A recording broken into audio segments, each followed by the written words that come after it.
Week 1 of the NFL season is over, and for some fan bases, the season already feels over. But that's the best part of the NFL season, the overreactions. With only 17 games on the schedule, it's hard not to feel like the sky is falling whenever your favorite team loses, and that is amplified in Week 1 when you have been waiting months and months and months and months. And every fan base, yes, every single fan base convinces themselves at some point during the offseason that their team can make the playoffs. So when your team comes out in Week 1 and shits its pants, it's hard not to feel like it's the end of the world. So instead of doing a power rankings video, which I'm going to do every Tuesday during the NFL season, I decided I'm going to go ahead and look at every single team that lost in Week 1 in an effort to determine which fan base should be panicking the most. So that's what we're going to do today, okay? Let's start with the Dallas Cowboys, who lost on Thursday Night Football. You can catch my initial reaction to this game down in the description below. And listen, I'm not as raw about this game as I was a few nights ago, because the more and more I rewatch this game, I've rewatched this game 4 times at this point. This game was so incredibly winnable for the Dallas Cowboys. And if you are a playoff hopeful team, or a team that some crazy Cowboys fans think can make the Super Bowl, that's really I predicted, my early predictions were we were going to lose this game and we were going to see the Bucs again in the NFC Championship and win against them the next time. So these are games that you have to win. In fact, I think I saw that the Tampa Bay Buccaneers were the first team in NFL history to win a game despite losing the turnover battle by 3, giving up 400 yards on offense, and having 100 penalty yards, which, if you've been following Dallas sports for any period of time, this should come as no surprise to you. Dallas sports teams are always on the wrong side of shitty history. But there are some things to be excited about. You know, Dak looked absolutely phenomenal. The offensive line looked good. Zach Martin's coming back, but Lyle Collins is going to be suspended for 5 games for missing one of his 180 drug tests. There's always something with this team. I don't know. There's a decent amount to look forward to. The Cowboys look better than even I expected on Thursday night. So I guess on the panic meter, I'll give them a Weedham Boys out of 10. Let's just get the Green Bay Packers out of the way because everybody is talking about them. Look, did the Packers look like shit? Yes, they did. Did Aaron Rodgers look like a 40-year-old alcoholic Wisconsin native who is dressing up as Aaron Rodgers for Halloween? Yes, he did. Am I going to be the one that says that Aaron Rodgers is washed and the Packers are fucked? No, because that's how you end up on Cold Sports Takes 5 months from now when Aaron Rodgers is hoisting the Lombardi Trophy. Losing this badly Week 1 is not a good look whatsoever, but I don't know what you want me to say. It's the Packers. Aaron Rodgers, I think, has earned some trust from us. But do I think the Packers are going to be this bad from here on out? Not really. Do I think their offensive line is going to be this bad?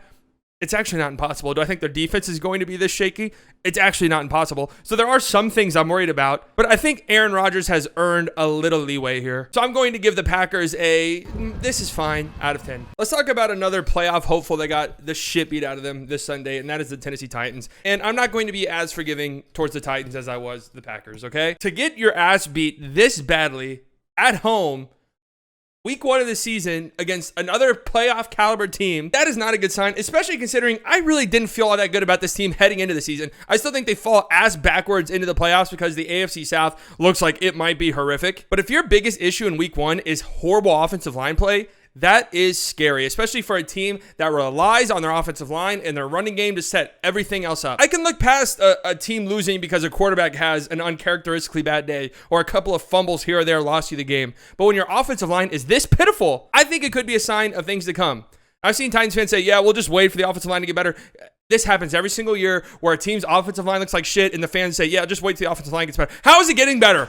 The offensive linemen do not grow on trees. How is it getting better? Maybe Taylor Lewan, as he gets more healthy, becomes better because he is coming off of an injury, but he's getting old. He looked pitiful on Sunday. Yeah, I don't know. I'm giving the Titans I'm in danger. Out of 10. Let's just wrap up the AFC South while we're here. The Jacksonville Jaguars lose to the Houston Texans, just like I predicted. If you look at the box score, you see Trevor Lawrence threw 3 interceptions. It's easy to be, oh my God, he's a fucking bust already. But you watch the game, and he was making some pretty big time throws, some generational looking throws. So if I'm a Jags fan, I'm pretty happy with what I saw from T-Law. The rest of the team sucks. And with reports that Urban Meyer is already unhinged and the USC head coaching job just opened up, I'm going to go ahead and give the Jaguars a resignation in Week 5 due to unexpected health complications out of 10. I'm just looking at the games here and holy shit, the Falcons look terrible, dude. They looked horrific. You don't want to jump to too many conclusions after Week 1, but I don't know how you are not panicking if you are a Falcons fan currently. This team is dependent on their offense to win any games at all this season. And from the second quarter onward, they made it past the 50-yard line one single time in this game. Once. I do think that the Eagles are probably a little bit better than most people expected heading into the season,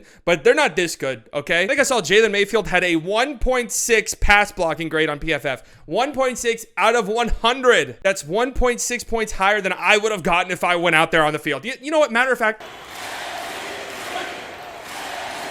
fuck. I'm giving the Falcons a, wait, why did we draft a tight end 4th overall when the rest of our team sucks this bad out of 10? The two teams across the league in week 1 that I said, you know what, these two teams might be the worst in the NFL were the Atlanta Falcons and the New York Giants. And it's crazy to say because the Giants have decent talent pretty much everywhere, but Jesus Christ, they look so incompetent, man. You want to know why? Daniel Jones is who Daniel Jones has always been, a walking turnover. And you know what? You can work around that if you have a offensive play caller creative enough to utilize Daniel Jones' strengths. But guess what? Jason Garrett is who Jason Garrett has always been, an uninspiring, scared, uncreative play caller who has overstayed his welcome everywhere he has been in the NFL. Saquon Barkley's already dealing with an injury. I just don't see any way Jason Garrett is able to creatively drop plays for Kenny G. Daniel Jones just looks like a waste. If this team has one win by week 7, do you just tank the rest of the season so you can get a quarterback and move on from everyone? Judge, Garrett, Gettleman? You have to consider it. I'm giving the Giants a burn this shit to the ground out of 10.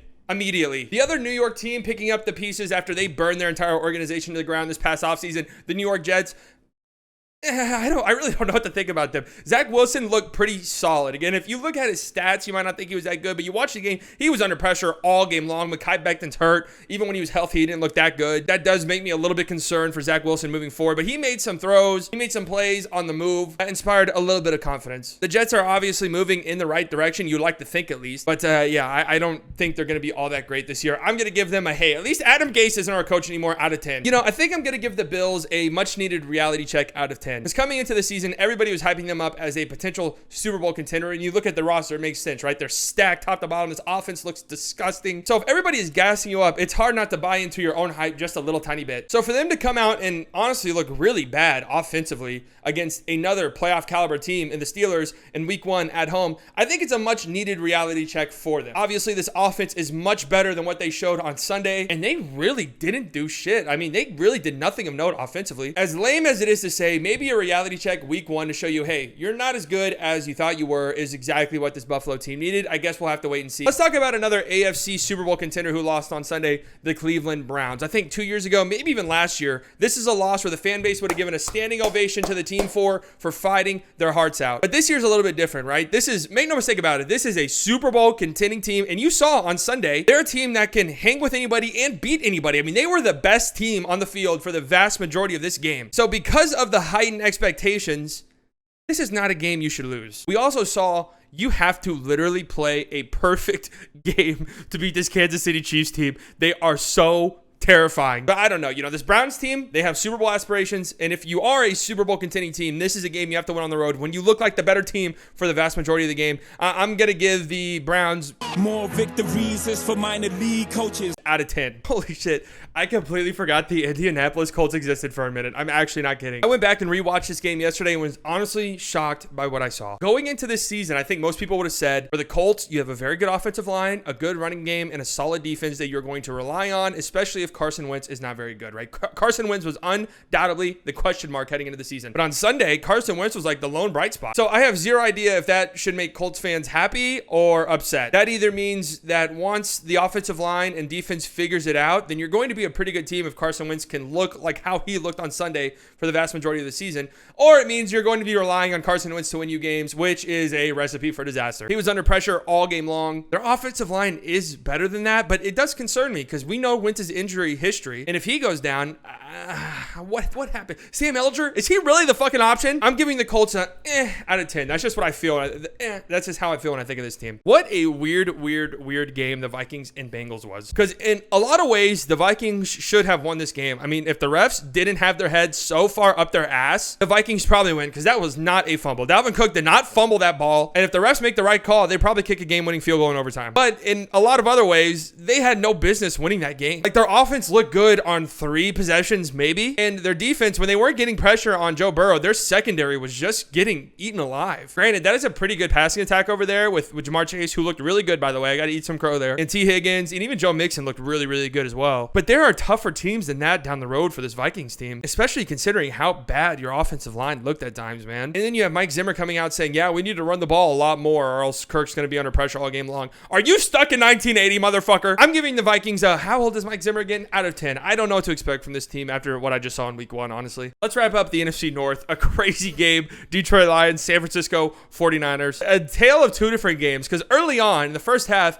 I did not think the score was very indicative of how the Lions were playing. Yes, they were getting their ass beat, but I thought they were playing pretty hard. It's just kind of what I talked about in the preview for the season. They're just not good enough, right? Talent-wise, they don't match up with really anybody in the NFL. So even though I think they're going to play teams hard like they did the 49ers, they just don't have enough talent. But then the second half came, and then that really weird fourth quarter happened, and then they ended up losing by 1 possession. I also don't think that's who this team was. I don't know. I think what you saw on Sunday is what you're going to see for the entirety of the season for the Lions. They're going to play very, very, very hard. If I'm a Lions fan, I'm ecstatic with what I just saw from Penei Sewell. He looks like a cornerstone tackle, which is incredibly hard to find in the NFL. And they're going to catch some teams slipping, but not teams that are as stacked and talented as the San Francisco 49ers. I'll give the Lions kneecaps out of 10. I think that they should be excited, especially excited with what you just saw in week 1. Your team is going to play hard, and they're going to lose games. That's the best case scenario for the Lions because you want a high draft pick, but you also don't want to look completely and totally pathetic out there. And tough go of it for the Washington football team. Ryan Fitzpatrick already going to miss an extended period of time with a hip injury. Taylor Heineke, I think he's just okay. He's a serviceable backup. I really think if you're expecting anything more out of that from him, you're going to be let down. And I fear what we saw on Sunday is kind of what we're going to see from here on out for Washington football team, where their defense plays good. I didn't think their defense was great. To be fair, they were going up against Justin Herbert, who looked like a fucking MVP in that game. Justin Herbert, if you did not watch this Chargers-Washington game, you need to go back and rewatch it because Herbert looked incredible. But their offense just wasn't good enough, man. Like they weren't going to Terry McLaurin at all until like the third quarter. Antonio Gibson looked great, but I mean, with the passing game pretty much non-existent now, our defense is going to sell out to stop him. This is a brutal schedule for Washington, and without Ryan Fitzpatrick, it's a little bit spooky. I'm giving the Washington football team a pray to God the Taylor Heineke hype is real out of 10. Because if not, Cam Newton time? I've seen a lot of people say Mac Jones had by far the best rookie performance out of all of the quarterbacks in week 1. And in some ways, yes, and in some ways, no. Statistically, yes, probably. You can see that he is pretty much perfect for this New England system. I honestly felt like Trevor Lawrence passed the eye test a little bit more to me than Mac Jones. That's not to say I thought Mac Jones was bad. I legitimately think he is going to be perfect for this New England team who lost a pretty heartbreaking game here. I mean, they were set up in perfect position to win this game until Damian Harris fumbled, which terrifies me as a Damian Harris fantasy owner because I know with Bill Belichick, that means this dude's career is now over. It reminded me a lot of that game against the Bills last year where Cam Newton was driving down the field and it looked like they were going to get a game-winning field goal, and then he fumbled at the 30-yard line or whatever that was, and they ended up losing the game. I don't know. If I'm a Patriots fan, I am legitimately happy. I know if you're a Patriots fan, there's no such thing as moral victories. You expect a Super Bowl every single time your team plays. But for a rookie quarterback to come out and look as good as Mac Jones did, your defense looked really solid. And again, if it weren't for like fumbles, which fumbles are usually fluky, let's just be honest, I'll give the Patriots a please, Bill, don't bench Damon Harris for the sake of my fantasy team out of 10. Speaking of my fantasy teams, all 3 of my fantasy teams lost by an average of 24 points. So I'm giving my fantasy teams a burn the entire fucking house to the ground. You are a piece of shit fantasy player. You suck. You are terrible. I hate you. Chicago Bears. Oh my God. They're just going to be impossible to watch again, aren't they? They are just going to be so goddamn boring. At least until Justin Fields plays. I think I saw something that Allen Robinson ran 0 routes beyond 10 yards. Is that true? That sounds next to unbelievable. David Montgomery looked good, and the defense looked pretty okay. I mean, this is a high-powered Rams offense, so I thought the defense didn't look that bad at the start of the game. But the team as a whole, after halftime, it just kind of felt like they were like, yeah, we don't really want to play anymore. Once the second half started, it was really weird. I don't know. This team... You go out and you get all of these speedsters in the offseason, and then you don't even use them. I feel nothing. I feel nothing towards this Bears team. I do not look forward to watching them week in and week out because they are going to be so boring. I'll give the Bears a wake me up when Justin Fields is starting out of 10, because that's really when I feel like the Bears are going to be interesting. Okay, the Baltimore Ravens, who lost a hilarious game last night on Monday Night Football, week 1, to the Raiders. I knew it was going to happen. I made my first sports bet in over a year because I thought Ravens -3. My God, this is so juicy. I knew they were going to fucking lose. I knew the moment I locked that in, the Ravens were going to lose. I'm sorry, Ravens fans. This is all my fault. Right after they reversed that Brian Edwards touchdown and Leatherwood had a false start, I knew the Raiders were going to fuck this up. Derek Carr threw that interception. I thought, okay, perfect. The Ravens are going to march downfield and score. And then Lamar Jackson fumbled like 2 plays later, which was a pretty nice summary for how the entire game went for the Ravens. Their offensive line is horrible. It is absolutely terrible. And that terrifies me because this is a team that is dependent on their run game. They are so dependent on their run game. So if their offensive line is going to look this trash, then I am legitimately concerned for the future of this team, especially considering you have to go up against the Steelers twice and the Browns twice. I mean, they made Max Crosby look like Lawrence Taylor out there, which, by the way, did you guys know Max Crosby is sober? He's a recovering alcoholic. Did you guys know that? ESPN didn't spend enough time in the 3.5-hour broadcast reminding us that Max Crosby is a recovering alcoholic. If I'm a Ravens fan, I'm an alcoholic after what I just saw last night. I'm going to give the Ravens a pretend everything is okay, but deep down, I'm shitting my pants out of 10, which is what every single Ravens fan is doing. Okay, guys, I hope you enjoyed that. If you could do me a big favor and subscribe to the channel, I will be forever grateful.